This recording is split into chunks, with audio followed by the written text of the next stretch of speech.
Vamos falar desses sujeitos aí fantásticos que são os puritanos. Certo? Eu sempre fico em dúvida de quem é mais interessante, se são os reformadores ou se são os puritanos. Né? Eu sempre acabo pendendo um pouquinho mais para os reformadores, mas os puritanos, a seu modo, eles têm uma variedade maior e isso também é muito interessante. O J. Packer, quando ele fala dos puritanos, ele costuma começar, eu recentemente ouvi toda uma série de palestras dele sobre os puritanos, que é fantástica, fantástica. O Packer é um super especialista em puritanos. E ele sempre gosta de começar dizendo que ele vai falar dos velhos e alegres puritanos. Ele fala esse alegres puritano para ver a reação da plateia, para ver o nível de preconceito que já existe na plateia. Então ele faz esse teste primeiro. Né? Porque esse nome puritanos foi jogado na vala comum e foi dada uma ideia errada para todas as pessoas na sociedade de quem esses homens foram, certo? Quanto a quem esses homens foram. Então há sempre esse preconceito. Na verdade é um preconceito similar ao que os crentes sofrem hoje, né? De que os crentes são pessoas sisudas, são pessoas infelizes. É muito comum haver esse tipo de preconceito. E com os puritanos não foi diferente e continua sendo assim. Né? Teve até um escritor que odiava os puritanos, um escritor americano, que ele disse que o puritanismo é a preocupação de que alguém, em algum lugar, esteja feliz. Certo? Então, os puritanos, eles se preocupavam em que houvesse alguém feliz. Na verdade, isso aí é uma caricatura de inimigos do puritanismo. Certo? E é claro que eles são inimigos do puritanismo, porque o puritanismo sempre vai denunciar o erro e a imoralidade em que muitas vezes essas pessoas vivem. O C.S. Lewis, ele disse uma coisa importante sobre os puritanos, eu acho que é interessante, vindo dele. Ele fala assim: precisamos ver os puritanos como exatamente o oposto daqueles que carregam esse nome hoje. Então, se alguém hoje, vivendo entre nós, recebe esse nome puritano, então imagine o puritano verdadeiro como o contrário daquela pessoa para quem apontaram o dedo. Né? Devem ser vistos como jovens, ardorosos, intelectuais progressistas, extremamente atualizados e modernos. É exatamente isso que eles eram. O próprio C.S. Lewis escreveu um livro, talvez alguns de vocês conheçam, Screwtape Letters, que no Brasil traduziram, tem vários títulos, tem Cartas do Coisa Ruim, Cartas do Inferno, né? Mas é um livro interessante em que o C.S. Lewis imaginou um diabo, um demônio velho, experiente, cujo nome é Screwtape. Em português deram o nome de Fitafuso, em algumas versões. Ele escreve cartas para um demônio novato, principiante, né? Em enganar as pessoas. Dando dicas, ensinando como que se deve enganar as pessoas, levar para o mau caminho, aquela coisa toda, afastar de Deus, né? E então ele escreve cartas, por isso que é Screwtape Letters, né? As cartas do Screwtape. Ele escreve por Wormwood, que em português é traduzido em algumas versões por Vermebile. E aí, numa parte, ele fala assim: tudo isso, teu paciente é o cara que o demônio está atacando. Tudo isso, teu paciente provavelmente classificará como puritanismo. E deixe-me dizer de passagem que o valor que nós conseguimos dar a essa palavra foi um dos nossos grandes triunfos dos últimos 100 anos. Através dela, nós salvamos todos os anos milhares de seres humanos da temperança, da castidade e da sobriedade na vida. Certo? Então, claro, do ponto de vista do demônio, ele está salvando a pessoa da sobriedade, da castidade e da pureza na vida, usando esse termo puritanismo. Isso aí é um puritanismo seu. E aí a pessoa vai lá e faz a barbaridade aos olhos de Deus, porque ela classificou com aquela palavra e acha que aquilo ali é uma autorização, né? Porque botou o rótulo de puritanismo, então é uma autorização para fazer qualquer tipo de barbaridade. Então tem essa visão errada.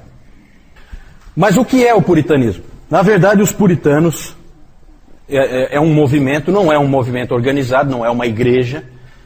Na verdade, é uma série de pessoas que a gente poderia classificar como um grande movimento.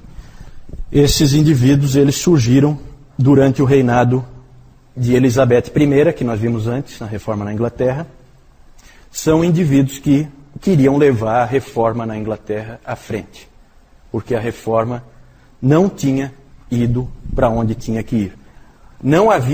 Não tinha ocorrido na Inglaterra uma adaptação da igreja às escrituras, certo? E esses indivíduos queriam que isso acontecesse. Na verdade, ela começou no reinado de Elizabeth, floresceu no chamado Interregno, ou a República, porque a Inglaterra já chegou a ser uma república, exatamente nas mãos dos puritanos, entre 1640 e 1650, e foi minguando entre a restauração de 1660 e a tolerância de 1689. Depois a gente vai falar um pouquinho mais com mais detalhe disso. Todos os puritanos no início eram parte da igreja da Inglaterra, da igreja anglicana, faziam parte dela. Eles queriam levar em frente a reforma que tinha começado bem com Eduardo VI. Eduardo VI é aquele rei, filho do Henrique VIII, que era um menino e tal, lembra? Que aí assumiu com 10 anos, morreu com 16, e aí tudo foi por água abaixo. Mas estava indo bem. E aí houve aquele balde de água fria com a rainha Maria I. O espírito do puritanismo se vê, como eu disse antes, naquele embate que houve entre John Knox e Richard Cox em Frankfurt, na Alemanha, numa igreja de refugiados ingleses. Ali houve uma discussão entre esses dois homens, em que o John Knox queria adaptar a igreja às escrituras, porque o Senhor Jesus Cristo é o Senhor da igreja, e o Richard Cox veio com aquele argumento bem típico do anglicanismo, que era o seguinte: não, nós queremos uma igreja como era a nossa igreja lá na Inglaterra. Então, o costume é o que é mais importante. Os rituais que nós fazíamos, nós queremos continuar fazendo. Nós não queremos abandonar nada porque as escrituras dizem para a gente fazer de outra maneira. Certo? Então, esse é o espírito tradicional do ser humano. Ele gosta de rituais, ele gosta de manter as coisas como estão, ele não gosta de adaptar as coisas às escrituras. O puritano quer sempre adaptar as coisas às escrituras. Esse nome puritano é um nome que os inimigos deram para os puritanos.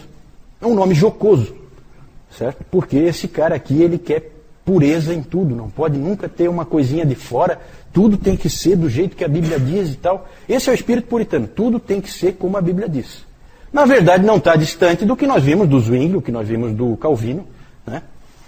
E a influência do Calvino sobre os puritanos é enorme. Uma grande conquista deles foi a criação da Bíblia de Genebra. Então é interessante, aí você já vê toda a ligação. Se a Bíblia dos puritanos é a Bíblia de Genebra, assim chamada, você vê que há uma ligação clara com Calvino.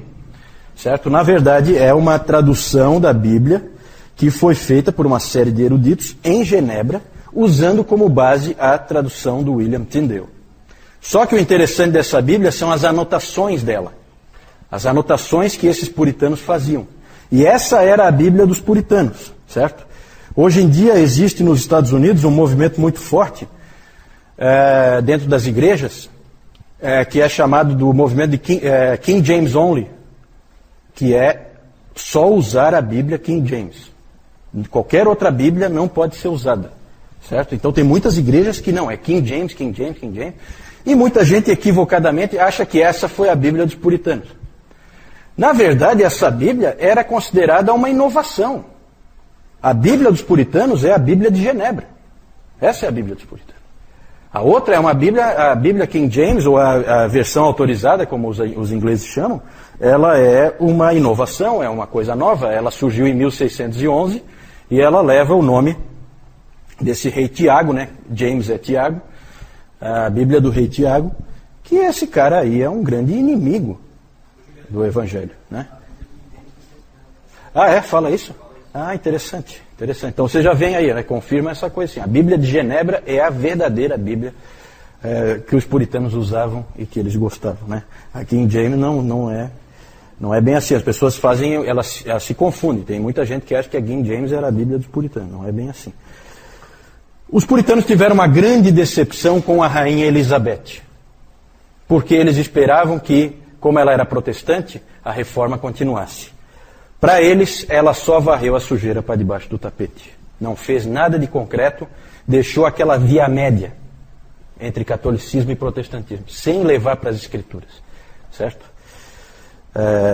Ficou aquela coisa muito mais de descolar de Roma do que de efetivamente seguir as escrituras, certo? Muito mais um protestantismo político do que um protestantismo de consciência.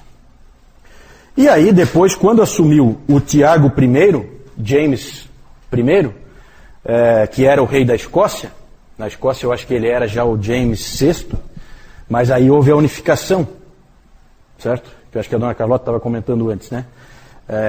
Porque aí houve a unificação, a dinastia Stuart, né? Começa ali com esse rei Tiago. Eles achavam que vindo um rei escocês do país do presbiterianismo, haveria agora, com certeza, a possibilidade de levar em frente a reforma. Ele inclusive foi recebido com uma euforia quando ele chegou para assumir o reinado. Que engano. O rei Tiago não era nenhum amigo dos protestantes, muito pelo contrário. Ele, na verdade, queria implantar um absolutismo em que ele mandava e ponto final. E ele dizia com muita clareza, ele era o rei, e rei gosta de bispos. Né? Por quê? Bispo eu nomeio, eu vou lá e eu ponho o meu chapa para ficar lá sendo o bispo. Certo? Isso é controle político. Para quem quer ser um senhor absoluto, é importante. Depois, com Carlos I, aí o desânimo foi total. Porque esse Carlos I, ele colocou algumas pessoas em algumas funções importantes, como por exemplo o arcebispo da Cantuária, que é a mais importante dentro da igreja da Inglaterra, depois do rei.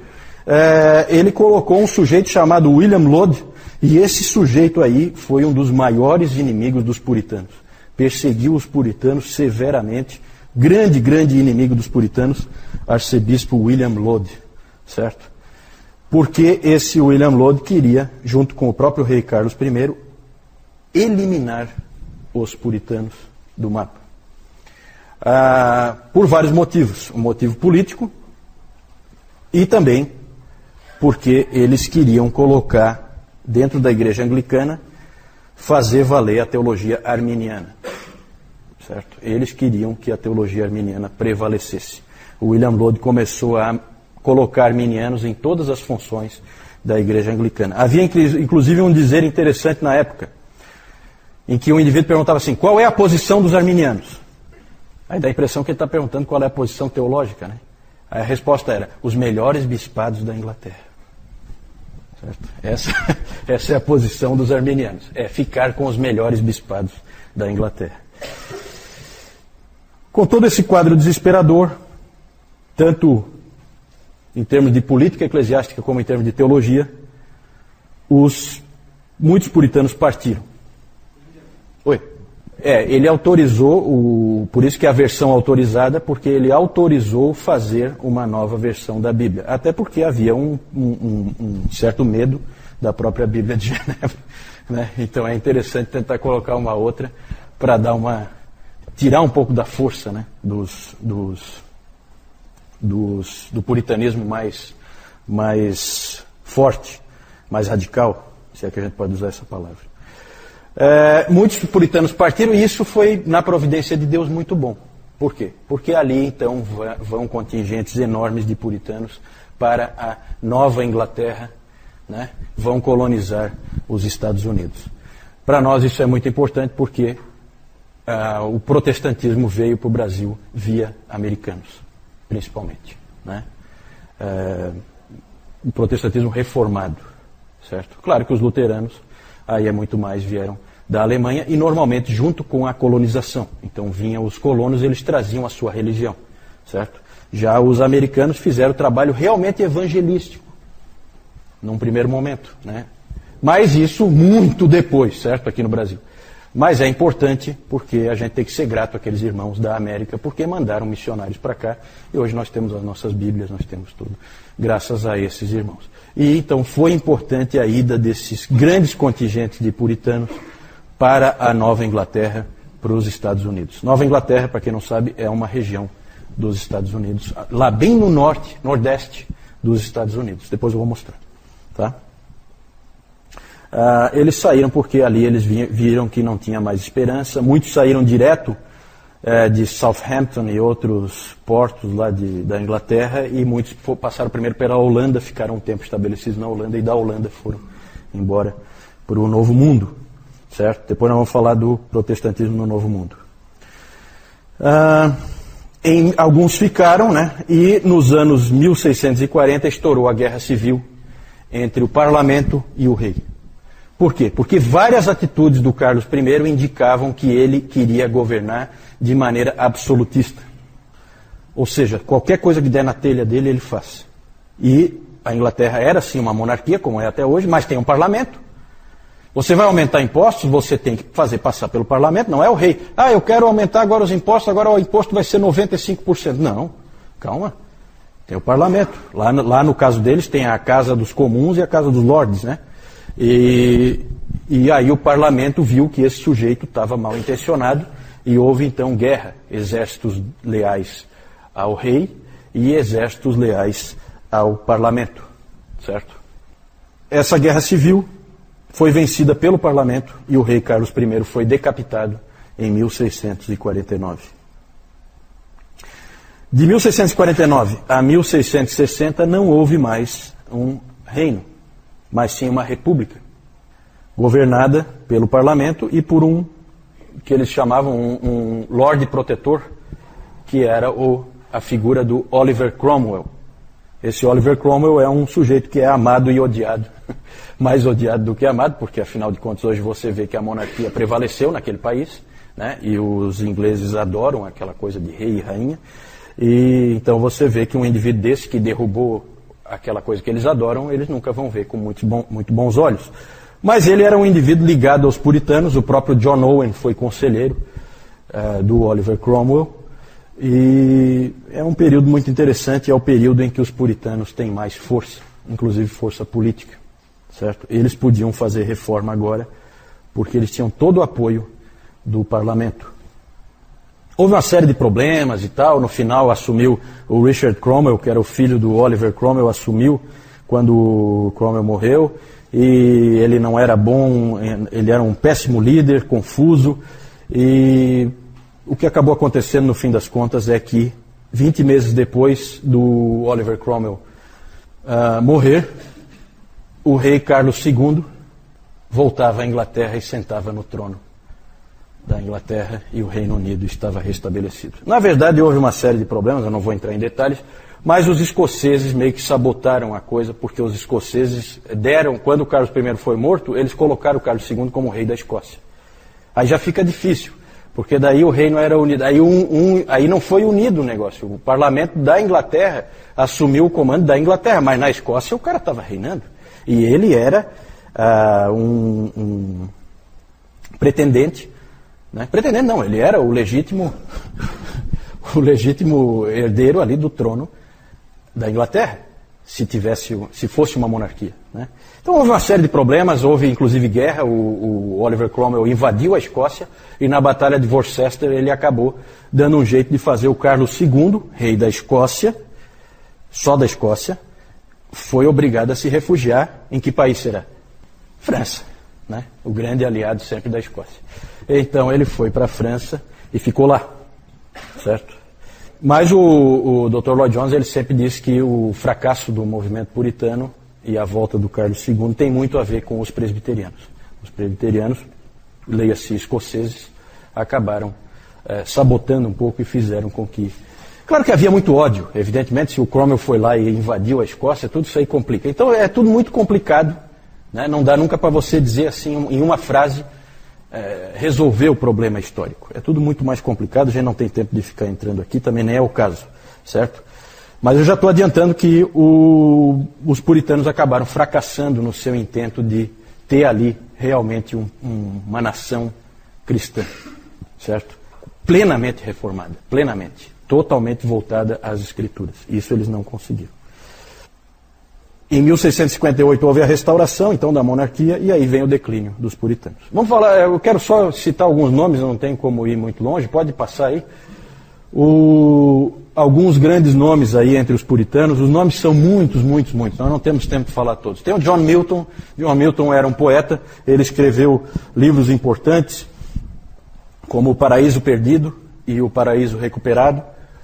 E desse John Milton se dizia o seguinte, um dos biógrafos dele diz o seguinte, que ele é o último homem da história da humanidade a ler todos os livros publicados. Todos os livros que havia publicado, ele tinha lido. É uma coisa pretensiosa, mas considerando que a imprensa tinha sido inventada há relativamente pouco tempo e tal, então não chega a ser impossível, né? Mas é realmente uma coisa impressionante. Ele é importante, mas a teologia dele não é muito boa, não. O segundo nome aí, Richard Baxter, é o grande pastor, certo? Esse Richard Baxter é um pastor fascinante.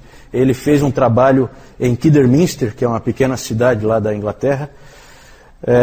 Ele trabalhou 15 anos, e o que se diz dele é que quando ele chegou lá, não havia nenhum cristão.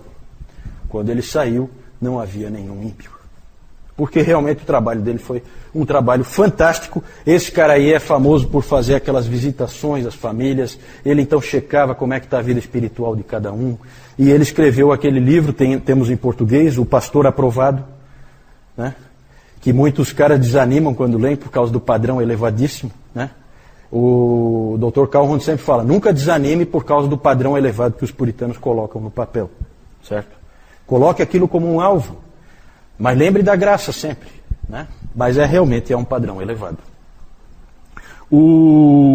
Outros livros dele, ele tem livros fantásticos, esse Richard Baxter.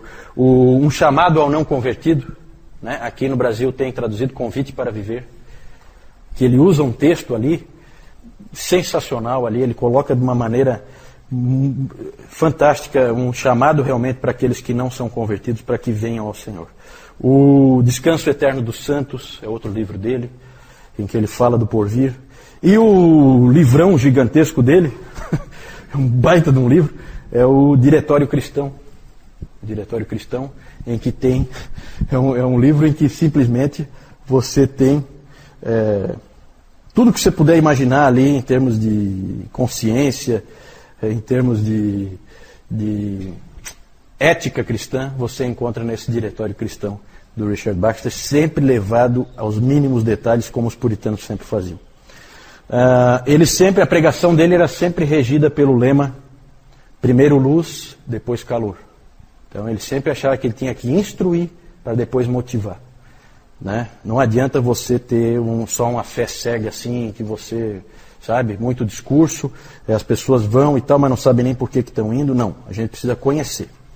Eu tenho um livretinho dele em que ele fala assim, né, que é muito comum as pessoas dizerem, porque você pode conhecer e não ter vida cristã. Aí ele respondia, mas sem conhecer eu já sei que você não tem. Então ele colocava a coisa com muita clareza. Assim.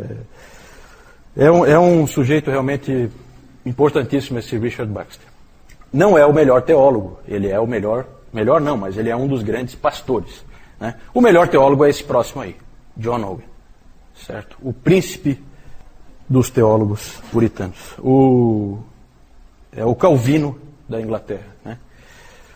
Esse John Owen foi sem dúvida o grande teólogo dos puritanos. Ele é autor daquele livro A Morte da Morte na Morte de Cristo e de muitos outros livros. Ele escreveu também a Declaração de Savoy.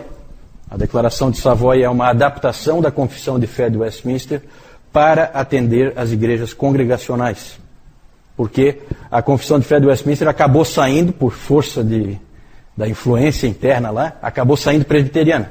Mas tinha várias pessoas ali dentro que não eram presbiterianas, e portanto elas se viam no direito de tomar para si também, como aconteceu, depois nós vamos falar disso, né? Mas a Confissão de Fé Batista de 1689 é quase igual, só que ela tira o presbiterianismo. Por quê? Porque os batistas nem tiveram assento na Assembleia, certo? Mas os congregacionais tiveram, só que eles foram voto vencido.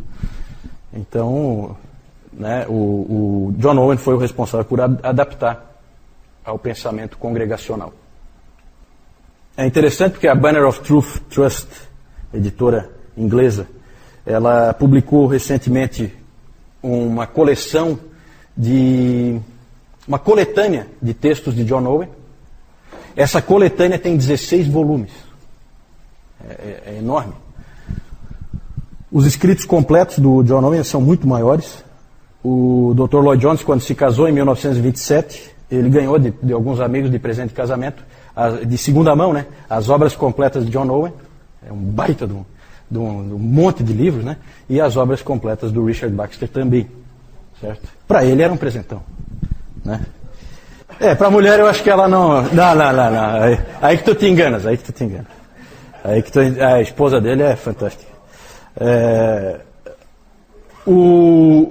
E talvez o favorito de todo mundo é esse próximo aí, John Bunyan. John Bunyan é um cara fantástico, realmente um indivíduo único na história da igreja. Aprendam sobre esse sujeito aí, porque ele é único, especial. É o latoeiro de Bedford, né? Ele era um latoeiro, era a função dele, não era um ministro, mas era um pregador do evangelho fantástico, e ele é conhecido principalmente como o autor do livro O Peregrino. Que alguém já disse que é a Confissão de Fé de Westminster com pessoas. Né? Alguém já falou que o Peregrino é a Confissão de Fé de Westminster com pessoas nela. Aí tem muitos outros nomes que a gente poderia falar: John Flavel, Richard Sibbes, Thomas Goodwin, Thomas Watson, Stephen Charnock, Thomas Manton e muitos outros desses puritanos ingleses a gente poderia citar. Século XVII, quando você pensa em século XVII, pense em puritanos. Esses são os grandes homens de Deus daquele século. Pode passar? A pergunta é a seguinte: por que deu errado? Por quê? Bom, um dos motivos, eu já falei dessa história de trazerem de volta o rei, isso aí não ajudou nada. Trazer de volta o Carlos II foi uma péssima ideia. Até porque ele, quando chegou, ele proclamou o ato de uniformidade, certo? Porque aí vem a força, a mão pesada, certo? O ato de uniformidade que obrigava todas as igrejas a terem um culto igual, determinado pelo rei como que ia ser, certo? Então tinha que usar o livro de oração comum, é anglicanismo, obrigatório, em todas as igrejas. É o ato de uniformidade. Muitos puritanos, o que vocês podem imaginar desses caras? Conscientes como eles eram, o que eles fizeram? Bateram o pé. Contra a nossa consciência nós não vamos agir nunca. Nós não vamos levar um culto que não é de acordo com as Escrituras. Não importa quem mandou, se foi o rei, se não interessa, não quero saber. Nada mais, nada menos que cerca de 2.000 pastores puritanos simplesmente disseram não para o rei e foram expulsos então da sua função, do seu ganha-pão. Passaram momentos difíceis porque mantiveram-se firmes na palavra de Deus. É a chamada Grande Ejeção de 1662. 2.000 pastores deixaram seus púlpitos. E muitos foram perseguidos, como o nosso querido John Bunyan. Perseguido, preso, foi na prisão de Bedford que ele escreveu O Peregrino. John Bunyan, nós temos que ter um carinho especial por John Bunyan, porque, dentre outras coisas, além de ser essa pessoa fantástica que ele foi, grande pregador do Evangelho, ele era batista. É o batista famoso mais antigo que existe, é John Bunyan, certo? Tem outros nomes, evidentemente. A Igreja Batista não começou com ele, mas ele era um batista. Agora vejam como é o espírito de John Bunyan. E o próprio Lloyd Jones, aqui no livro, ele tem uma palestra em que ele fala sobre John Bunyan, e aí não é à toa que ele fala John Bunyan e a unidade da igreja, certo? Por causa do espírito desse homem. Você lê O Peregrino, você não sabe de que denominação é o autor. Você não faz a menor ideia. Você sabe que é um puritano, isso você percebe. Mas de que denominação ele é, você não percebe. Porque ele não era um indivíduo aferrado nessa pobreza denominacional, que o levou a dar errado, certo?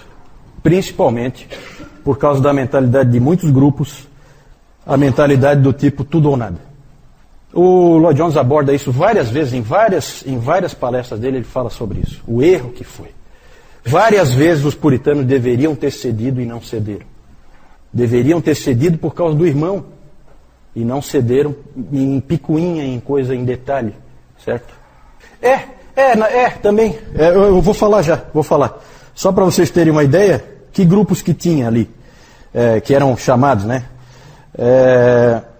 Nós tínhamos os batistas, os presbiterianos, evidentemente, os niveladores, os cavadores, os bradantes, os da Quinta Monarquia, os Quakers já são um pouco mais, era um pentecostal da época o Quaker, certo?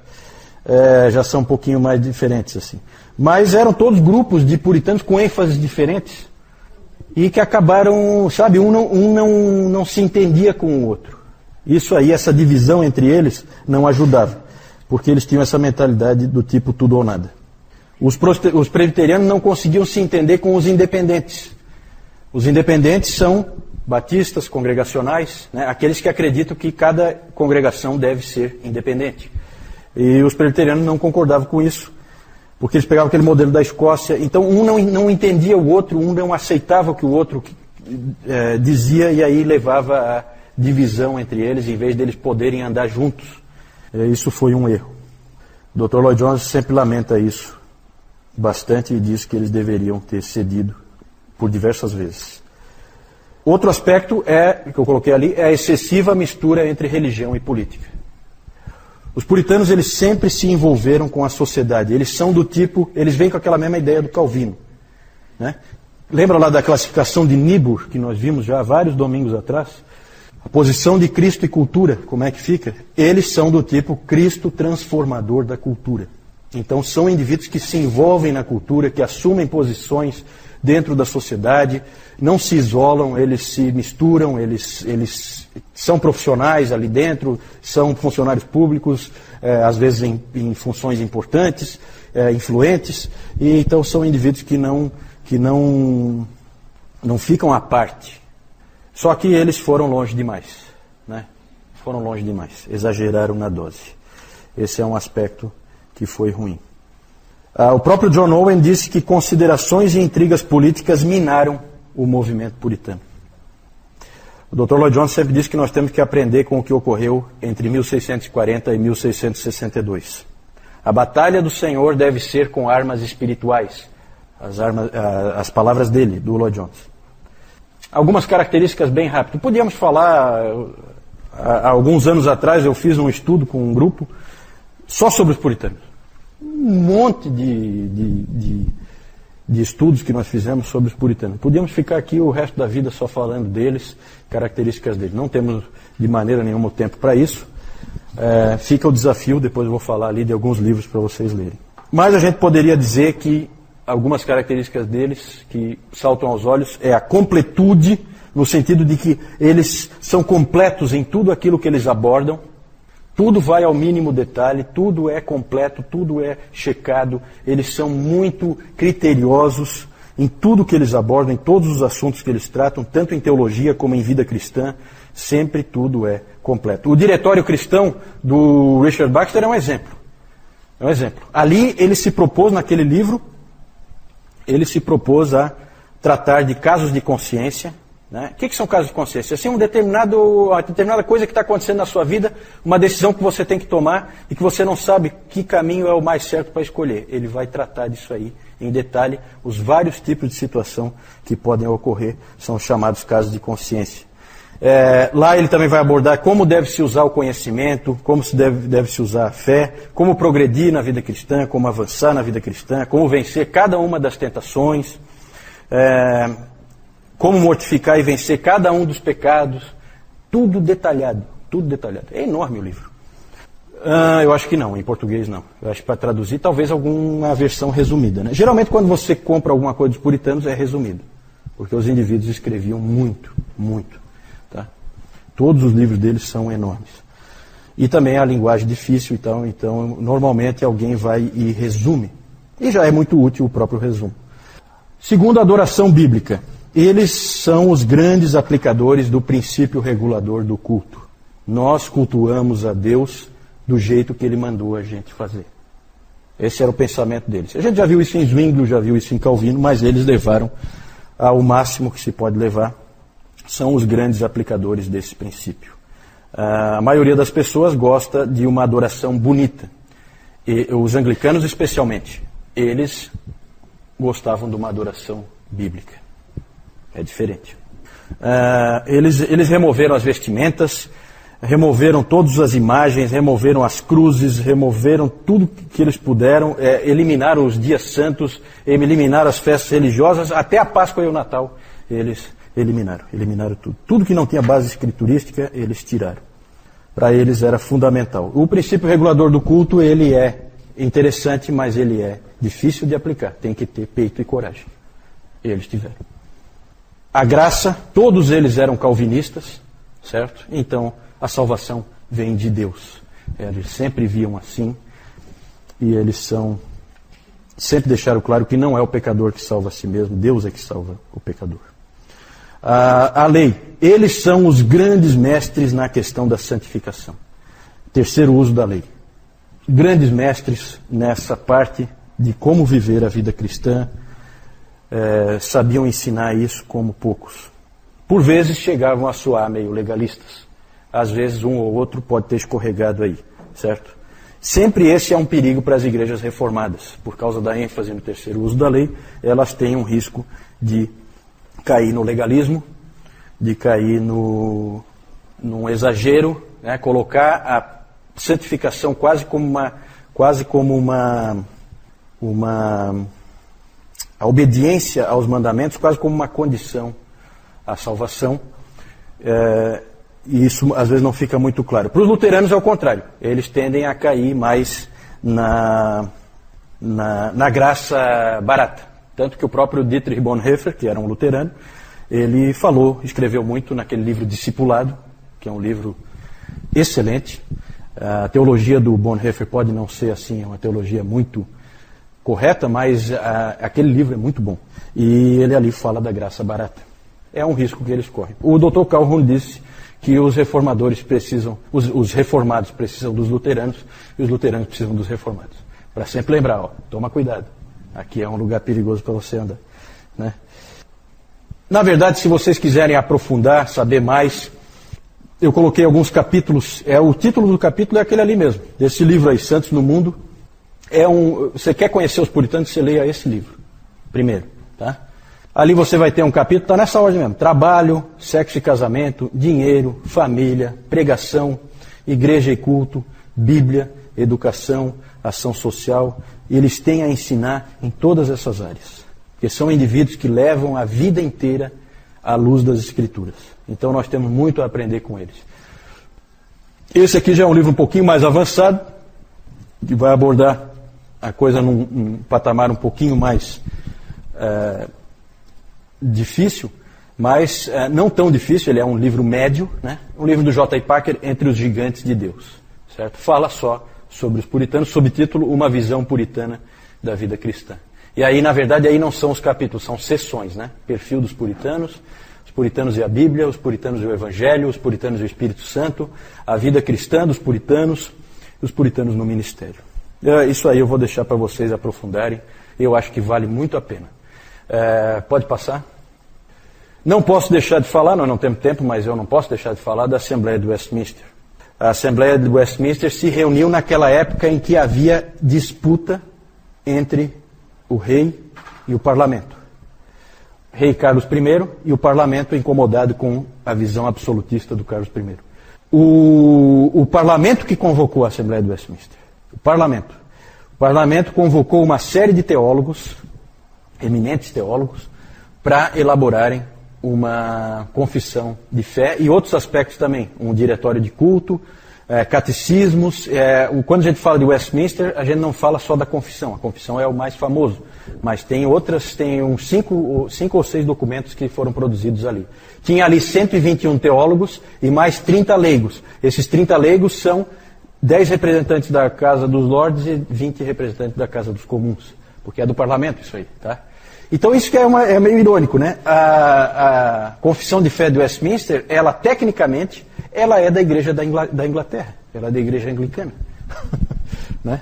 A gente associa muito, e os presbiterianos gostam disso, associa muito ao presbiterianismo, porque a Escócia logo tomou aquilo ali para si como a sua confissão de fé. Mas tecnicamente foi feito pela Igreja Anglicana, foi feito pela Inglaterra esse trabalho, certo? Esses teólogos Havia uma variedade de tipos aí de teólogos. Havia episcopais, eles não participaram muito porque eles eram fiéis ao rei, mas havia presbiterianos, havia independentes, como Thomas Goodwin era um deles, o famoso Thomas Goodwin. Jeremiah Burroughs, também tem livros dele já traduzidos em português. E também foram chamados delegados escoceses. Um deles era o famoso Samuel Rutherford, participou também. Os escoceses foram convidados e vieram ajudar. O Richard Baxter descreveu assim a Assembleia. Os teólogos ali reunidos eram homens de eminente conhecimento, piedade, habilidade ministerial e fidelidade.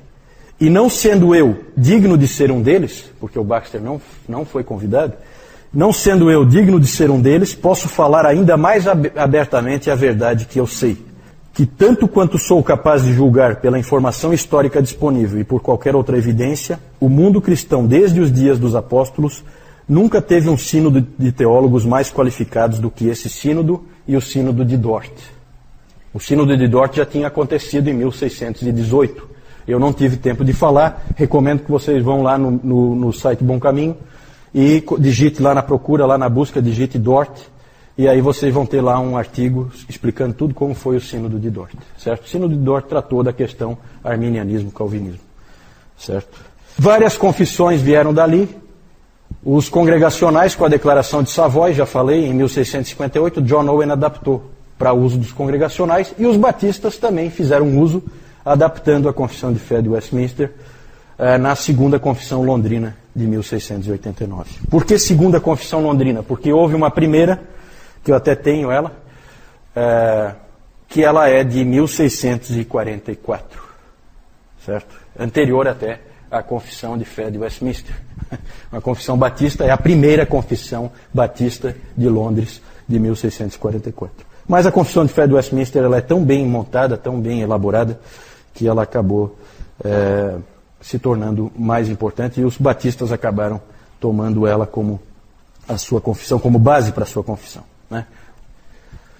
William Laud, grande inimigo dos puritanos, arcebispo da Cantuária, colocou arminiano na Igreja da Inglaterra até não poder mais. O Carlos I lá e o julgamento dele, lembrem-se que ele foi decapitado pelo parlamento. E aqui o Oliver Cromwell, que foi o Lorde Protetor durante a República.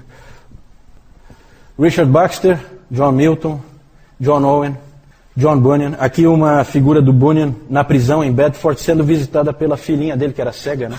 Ele adorava essa filhinha dele. E ela visitando ele na prisão.